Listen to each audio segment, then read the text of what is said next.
Let me teach you the real life, how it really is. The reason why you're a loser, and the reason why you're not fucking making it, and the reason why you're trying to go through all these, I go to all these fucking conventions. The dark side of self-improvement no one talks about. Have you ever had the experience of feeling as if you are unable to go forward, regardless of how many self-help books you read, podcasts you listen to, or morning routines you do your best to implement? What would you say if I told you that the same thing that is intended to make your life better, self-improvement, might actually be the thing that is subtly making your life worse? It is true that there is a negative aspect to self-improvement. Moreover, the majority of individuals do not discuss it. In this video, we will explore the hidden facts that lie behind this preoccupation, as well as the reasons why the pursuit of a better version of yourself may often be more detrimental than uplifting. The never-ending chase for perfection. Imagine that Alex, a young man who is 25 years old, gets introduced to the realm of self-help. He starts his day by getting up at 5 in the morning, sipping green smoothies, keeping a notebook, beginning to meditate, going to the gym, and reading 2 books per week. Isn't it an incredible sound? Although Alex puts in a lot of effort, he continues to have the feeling that he is not sufficient. How come? The reason for the feeling is that the business of self-improvement thrives on perfectionism. It tells you in a low voice, you are not yet worthy enough. It is necessary for you to develop more routines, habits, and progress. Alex does not experience a sense of fulfillment. Rather, he is drained. What is the gloomy reality? The quest for self-improvement can quickly become a never-ending cycle where you keep running without ever reaching your goal. Comparing your growth with others. When you go through social media, you will see influencers boasting about how they get up at 4:30 in the morning, run 10 miles, earn 6 figures, and meditate for an hour before breakfast. Suddenly, the act of writing in your diary for 20 minutes seems like a joke. A poisonous comparison is the evil side of this situation. The more you consume stuff that is geared towards self-improvement, the more you begin to evaluate your value in comparison to the highlights reel of another person. You begin to live in the shadow of others despite the fact that you should be concentrating on your trip. The process of growth turns into a competition rather than a personal change. Productivity overload. The ugly reality is that self-improvement often takes the form of worshiping production via its mask. You start to think your value is based on how busy or productive you are. In an instant, relaxation seems like a kind of sloth. If you take a day off, it will seem like a failure. Listening to podcasts while driving, studying languages while cooking, and even fitting in a workout in between meetings are all examples of activities that should be scheduled to maximize efficiency. On the other hand, the human brain is not intended to function at 100% efficiency all the time.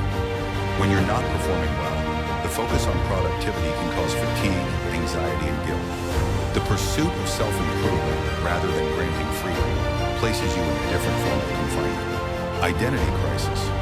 The more you try to improve yourself, the more likely you are to lose your true self. Give it some thought. If you are consistently trying to develop new routines, new ways of thinking, and new behaviors, at what point do you pause and ask yourself, who am I really? It is possible for self-improvement to produce a version of yourself that is constructed solely from advice received from other sources, such as a personality that is pieced together from podcasts, books, and gurus. To what extent, however, do you even recognize yourself if you remove all of it from your life? The addiction to next thing. I'm going to be honest with you. Being addicted to self-improvement is a possibility. When you pursue self-improvement, you run the risk of falling into the same cycle of always requiring the next hack, the next book, or the next seminar. This pattern is similar to the way that you scroll endlessly on TikTok. Once I read this book, I'll have everything figured out, is something you keep promising yourself. When that book comes to a conclusion, however, another one will arise. Furthermore, there is another. Furthermore, there is another. The shadowy aspect of things. At this point, you are not truly improving. Instead, you are merely consuming information. However, you are unable to move out of learning mode and into living mode. The shame of not doing enough. Although it claims to empower you, self-improvement often leaves you feeling ashamed. Did you fail to get up at 5 o'clock in the morning? You are experiencing feelings of guilt. Have you not yet completed your habit tracker? You have a sense of being useless. Did you skip meditation today? Evidently, you are not serious about advancing your career. You are punishing yourself for not being perfect, rather than recognizing even the smallest of your accomplishments. What is the unfortunate reality? Self-improvement is something that many individuals do to get away from feelings of insecurity as a result of the fact that they are unable to ever match the unachievable ideal.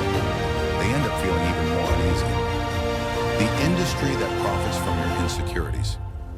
Now comes the most intriguing part. For what reasons does the industry of self-improvement continue to expand? This is because the industry is designed to prevent you from ever feeling enough. Just give it some thought. If you ever had a sense of completeness and contentment, would you continue to purchase coaching sessions, books, and courses? Obviously, that is not the case. Self-improvement depends on your unhappiness, which is why it is so important. You are convinced that happiness is always just one step away after one more purchase, action, or change. In addition to being a personal issue, the dark side is also a business one, the loss of joy.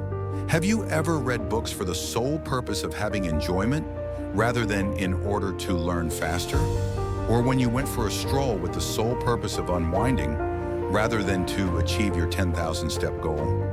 Another negative aspect of self-improvement is that it often robs us of the pleasure inherent in everyday life. Every single thing turns into a checklist, a chore, and a method for you to improve yourself. You have lost the ability to just be. One is not supposed to maximize one's life to the point of death.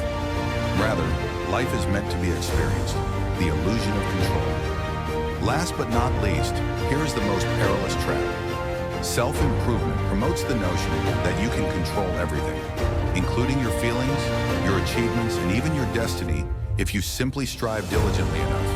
However, that is not how life works. Unfavorable events take place. The plans are unsuccessful. It is people who let you down. When they do, self-improvement might lead you to assume that it is your responsibility for not making a greater effort to develop yourself. What is the truth? It is true that growth is essential. However, acceptance is also important. Neglecting the fact that life is chaotic, unexpected, and flawed is the negative aspect of the process of self-improvement. Additionally, this chaotic and flawed nature of life is precisely what makes the process of self-improvement so stunning. Don't forget to hit like, share, and subscribe.